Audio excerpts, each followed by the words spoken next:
And joining us for more on this, senior political analyst Brit Hume. It's wonderful to have you on the show today. Brit, what are your thoughts this morning? Well, I think that two things can be true at the same time. One of them being that there is indeed a two-tier system of justice in which people like Hillary Clinton skate while Donald Trump is indicted for similar offense. That does not mean, however, that the indictment is not valid and serious, and its details are pretty damning. And I think that some of these politicians who are quickly standing with Trump and seem not to have thoroughly read or understood the indictment may want to back away a little bit and let the details of this indictment sink in. And when they sink in with the public, there may be a shift in sentiment on this from people on the Republican side who have been inclined to support Donald Trump. On the other side, you have people like Mitch McConnell, who's been pretty quiet. And I don't know how you reflect on that at the moment, who others may be in his camp. In terms of process, Britt, this seems to be a pretty straightforward appearance before a judge. May not last that long, and he may say very few words outside of not guilty.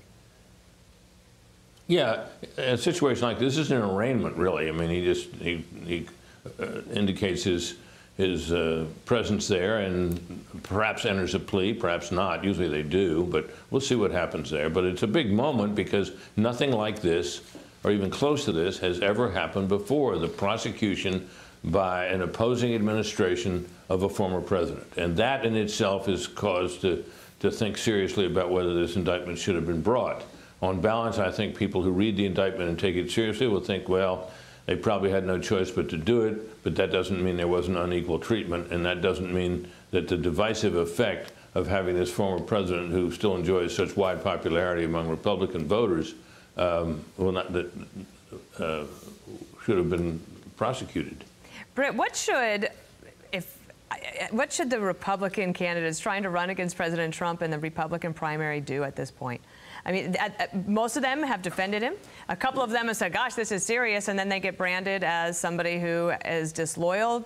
And you have somebody like a Vivek Ramaswamy who's going to have a press conference down there at the time. I think they're kind of caught between a rock and a hard place. I think it's a difficult situation for them, but if you're going to run against somebody and the person is indicted, I think you have to be pretty careful what you say. But remember, these people are running against Trump. They might want to highlight the details of the indictment, which, I think are pretty, these are pretty grave charges. And the details are pretty scummy. I mean, leaving the classified materials in boxes in the bathroom. I mean, who ever heard of anything like that? And above all is his defiant refusal to turn the documents, all of them, over when asked to do so. And that is what led to that raid, which I initially thought was an overstep. But if the details of this indictment turn out to be true, that raid was very much valid and necessary to get the documents back. In the meantime, the campaign will continue. That's what we're told anyway. We'll see in which shape, form, and fashion.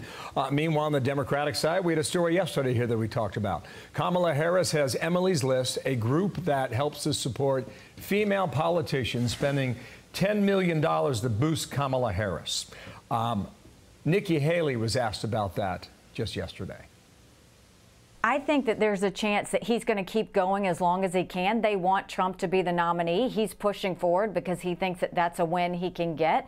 But I think at the end of the day, we have to be realistic. I mean, you look at him by the day and we see a decline. That's not being disrespectful. That's a fact. And I think that Kamala Harris is waiting in the wings. And I think the Democratic Party knows that. So, I mean, that sets us up for the question. Is $10 million money well spent, Britt, in this case? Well, my question would be, is it enough? I mean, I don't know what you're going to say in these. I assume this will, be advertising or maybe having people travel the country on her behalf and so on. But people have had a dose of Kamala Harris and have not been impressed. And I'm struck by the challenge that it will be, even with $10 million to spend, to change that perception. And Nikki Haley may have had the best line of the year when she said a vote for Joe Biden is a vote for Kamala Harris. Right.